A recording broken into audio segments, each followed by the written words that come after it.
Bonsoir David, comment allez-vous? Très bien, Claudine. Très bien, Claudine. Ça va, écoute, quand on pose cette question à des Israéliens, il faut avoir des réponses quand même compliquées, comme on dit en français, ou complexes, parce que le moral de la population, Effectivement, eh bien, il est très bas, effectivement. et chaque jour apporte ces nouvelles, je dirais, ces tristes nouvelles, et vaut mieux passer à la prochaine question, la question suivante. Voilà, alors les prochaines questions ne sont pas forcément plus gaies, puisque nous allons parler, déjà nous sommes le 96e jour de guerre avec le Hamas, et une seconde guerre semble se rapprocher à grands pas, puisque les hôpitaux du Nord sont priés de se préparer à accueillir des milliers de victimes, ce qui est surprenant d'entendre ça. 7000 médecins de la diaspora se préparent déjà à venir en Israël pour aider les unités hospitalières, et on a déjà 12 957 blessés hospitalisés. Et le pire ou le mieux, je ne sais pas comment l'interpréter, vous allez nous aider. Il y a un sondage qui dit que 40%, 44 pardon, des juifs d'Israël sont prêts à cette deuxième guerre avec le Hezbollah.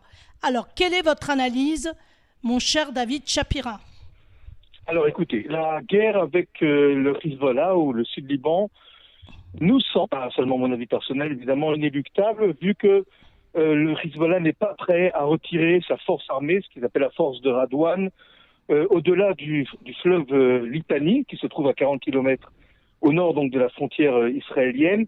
Et ça, Nasrallah et ses acolytes l'ont répété plusieurs fois, il n'y aura pas d'accord ni de compromis sur cela. Et je dis bien cela avec malgré la pression que le gouvernement libanais exerce sur le Hezbollah. Il semble que le Hezbollah soit un État dans l'État qui n'en fait non seulement qu'à la tête de son chef, c'est-à-dire Nasrallah, mais aussi évidemment de la tête des Iraniens qui sont, si vous voulez, au-dessus de Nasrallah et qui lui donnent des consignes à appliquer. Et sur cette question-là, Nasrallah semble intraitable. Ce qui signifie que, en dehors d'une solution diplomatique, il ne reste plus une autre seule solution, c'est la solution stratégique, c'est-à-dire que nous avançons petit à petit dans une guerre, encore une fois, qui semble inéluctable et inévitable. Et tous ceux qui pensent que la guerre va bientôt arriver, je pense malheureusement qu'ils ont raison. Et là, il y a effectivement de quoi avoir très peur. Je ne veux pas semer la panique pour nos auditeurs auditrices ce Bien soir, sûr, je vous comprends. mais je conseillerais quand même à chaque famille d'Israël de stocker chez lui de l'eau minérale, des boîtes de conserve et un peu de liquide, on ne sait jamais, en panne d'électricité. Car le Hezbollah détient environ 150 missiles. Je vous rappelle Tout que à fait, tout à le fait, Hamas, c'était 150 entre 20 missiles. et 25 000. Mais les missiles et les roquettes du Hamas sont de fabrication, je dirais, artisanale. C'est-à-dire qu'ils ont été Tout fabriqués dans à la bande fait. de Gaza. Mhm. Les missiles qui ont été fournis au Hezbollah sont des missiles iraniens avec de courtes, moyennes et longues portées. Et ces missiles-là savent exactement où se Vous diriger visez. et où est la cible, où est le but. Ça signifie que lorsque le Hezbollah a voulu viser une base sur le mont Meron, ces missiles ont atteint la base. Lorsque hier, les missiles du Hezbollah ont visé une base très importante près de la ville de Safed, eh bien, il y a eu un drone kamikaze qui a quasiment, je dirais, atteint la base, la base centrale du nord d'Israël, où d'ailleurs se trouve le bureau du commandant nord de la région, le commandant nord de la région d'Israël. Ça veut dire que le Hezbollah ne tirera pas à l'aveuglette, comme le fait le Hamas Actuellement, le lorsqu'il Hamas, tout vise à fait. Ashkelon, Ashdod ou d'autres villes. Ça veut dire que les missiles du Hezbollah savent exactement où ils doivent se rendre, entre guillemets, quelle cible ils doivent atteindre. Or, vous le savez, Claudine, et nous le savons, ce n'est pas un secret d'État. Nous savons tous où se trouvent les grandes centrales électriques du pays. Tout Il n'y a à pas fait. besoin d'être un géopoliticien averti pour voir ces centrales dans le pays. Et je dois vous dire, et je dois aussi avertir nos auditeurs, que Très si le bien, oui. Hezbollah se met à tirer des centaines de missiles sur chaque centrale électrique du pays, puisque c'est très facile de les voir, il suffit d'ouvrir Google Maps, hein, c'est très très facile, eh bien, je peux vous dire que nous allons tous nous retrouver dans le noir, sans eau dans nos robinets, et sans distributeur de billets non plus.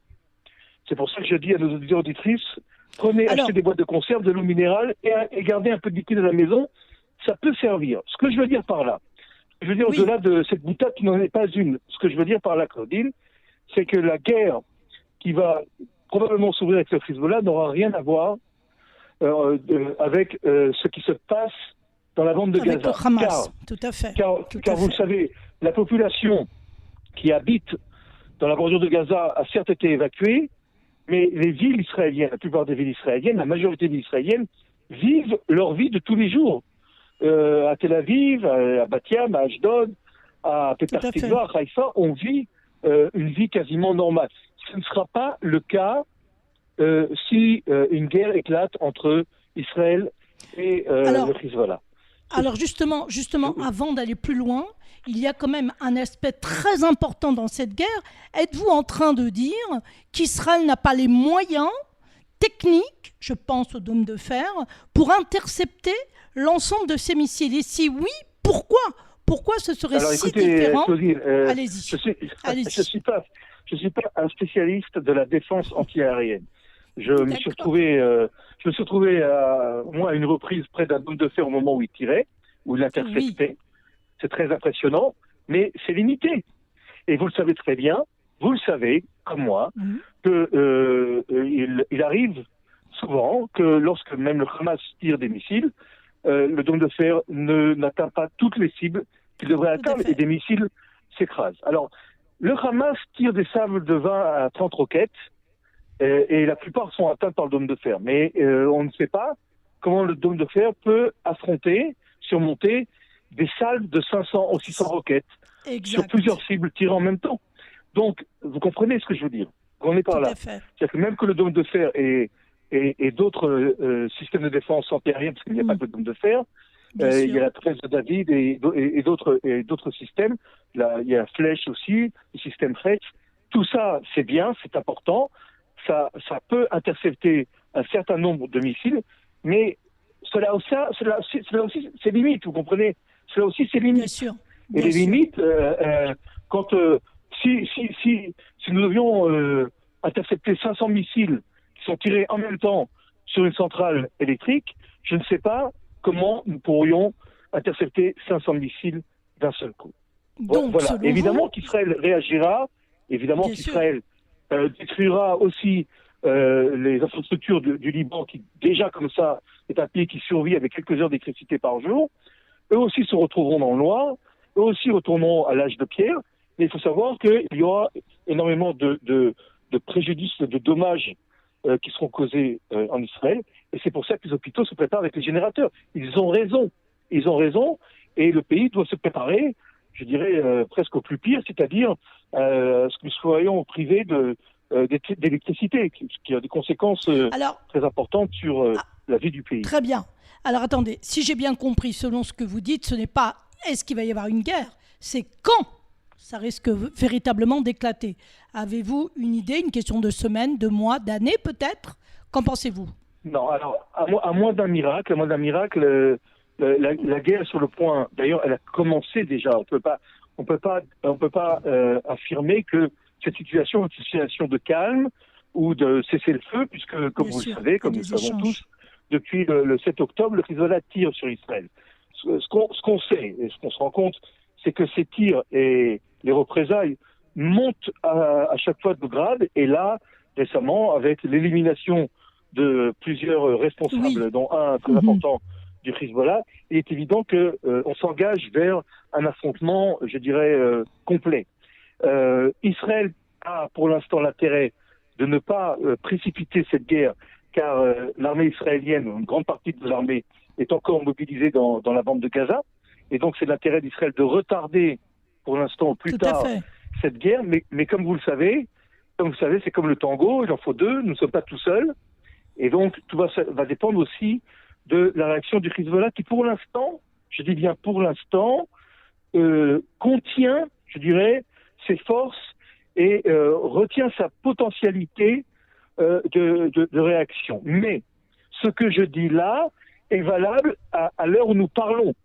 Il peut y avoir un accident dans 2 heures, dans 3 heures ou demain matin qui change toute la donne et qui fera en sorte que la guerre sera complètement, je dirais, ouverte et officielle. Donc ce que je dis là maintenant est bon au moment où on parle. Alors, une chose très importante, on va mettre les choses à plat. Quel serait l'intérêt du Hezbollah de rentrer en guerre vis-à-vis d'Israël en dehors du fait de vouloir l'éradiquer totalement? Écoutez Claudine, vous continuez, comme on l'a fait jusqu'au 6 octobre, à réfléchir avec des arguments, je dirais, de raison et avec rationalité. Oui.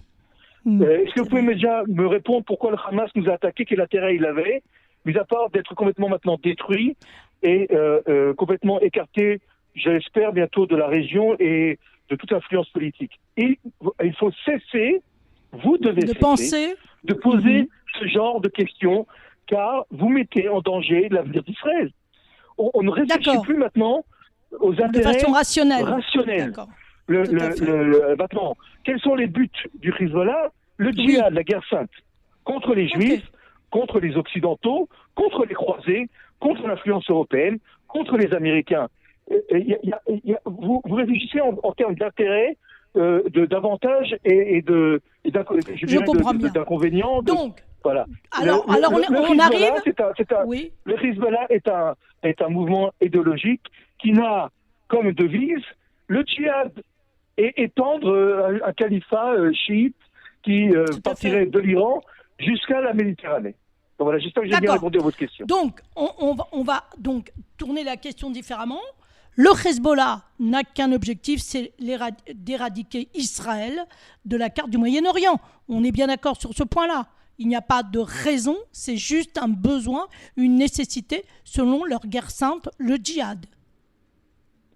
Et en plus, ils doivent aussi justifier leur présence au Sud-Liban, car jusqu'en dans les années 2000, leur volonté de chasser Israël du Sud-Liban, l'armée israélienne qui est encore présente au Sud-Liban, était, je dirais, approuvée par l'ensemble de la population libanaise, en disant nous voulons retrouver notre souveraineté libanaise. Ça fait 23 ans, en juin 2000, que l'armée israélienne et la présence israélienne n'est plus au Sud-Liban, et si vous voulez, il faut encore qu'ils proposent encore des motivations, ou plutôt des buts à atteindre, des objectifs. Et la guerre contre Israël, sur quelques centaines de mètres carrés qui sont encore sous polémique, comme les fermes de Shabbat et d'autres points de la frontière, leur donne, je dirais, une certaine légitimité pour continuer leur agression contre Israël. Alors, si nous devons conclure cette intervention, nous devons nous préparer au pire, n'est-ce pas ? D'une façon pratique, comme vous l'avez dit, c'est à savoir demander aux familles de quoi exactement, boîte de conserve, les mamades seront-ils, les pièces sécurisées seront-elles sécurisables? Toutes ces questions-là, on ne le saura jamais, sauf au moment où effectivement cette guerre va éclater. Parce que nous ne savons pas exactement... On a quand même des bons réflexes. On a appris à acquérir des bons réflexes depuis les tirs de roquettes du Hamas. Donc nous avons des abris, nous savons du moins comment la population civile sait se protéger des roquettes et des missiles du Hamas. Donc on a acquis une certaine expérience. Je pense une certaine maturité. Mais l'armée, comment va-t-elle se déplacer? L'armée se trouve déjà, une grande partie de l'armée se trouve déjà dans le nord. Elle attend. Elle est en position de défense. Elle attend de voir comment la situation va se développer. Elle est prête. L'armée est prête. L'armée est prête à intervenir. Et je dirais que si dans le cas où la guerre devrait éclater, nous n'aurons pas le choix de rentrer physiquement dans le Sud-Liban, d'envahir le Sud-Liban. Ça, avec nos fantassins. Pas seulement l'aviation, pas seulement des drones. Il faudra que nos soldats passent de village en village et débusquent les forces armées du Hezbollah. C'est une nouvelle guerre. Alors, comment se préparer? Psychologiquement, se préparer au fait, comme l'a dit d'ailleurs, écoutez, Oui. Je pense que le chef d'état-major Herzi Halevi a été très très clair. Il a dit, il y a quelques jours, 2024 sera une année de guerre. Ben voilà, il a tout dit. Voilà. Donc comment se préparer? Se préparer psychologiquement à passer cette année, c'est l'année 2024, dans un état de guerre avec nos voisins. Ok, avec nos voisins. Voilà la réponse à votre question. D'accord, eh bien écoutez, je suis ravie de vous avoir interviewé pour ce soir. Ça ne nous remonte pas le moral, mais au moins ça nous met devant les faits. Et j'espère qu'on aura de meilleures nouvelles, ou en tout cas des nouvelles qui ne nous rapprocheront pas de cette guerre. Est-ce que vous avez un mot à dire sur les otages? Est-ce que vous avez eu des informations en dehors du fait qu'il y aurait des négociations qui se préparent encore une fois avec le Qatar? Oui, il semblerait qu'il y ait une ouverture parce que une délégation israélienne a voyagé au Qatar. Les Égyptiens ont ouvert un canal de communication avec le Hamas. Tout ça laisse présager, j'espère, de meilleures nouvelles. Mais comme vous le savez, quand on parle du Moyen-Orient, et surtout de l'actualité, il faut toujours rester très prudent. Oui, vous avez absolument raison. Eh bien, écoutez, je vous remercie infiniment et j'espère qu'on aura de bonnes nouvelles, au moins pour les otages, avant cette nouvelle guerre qui se prépare qui se rapproche très rapidement. Merci beaucoup, David Shapira. À bientôt. Shalom à nous tous. Au revoir. Shalom à nous tous. Au revoir.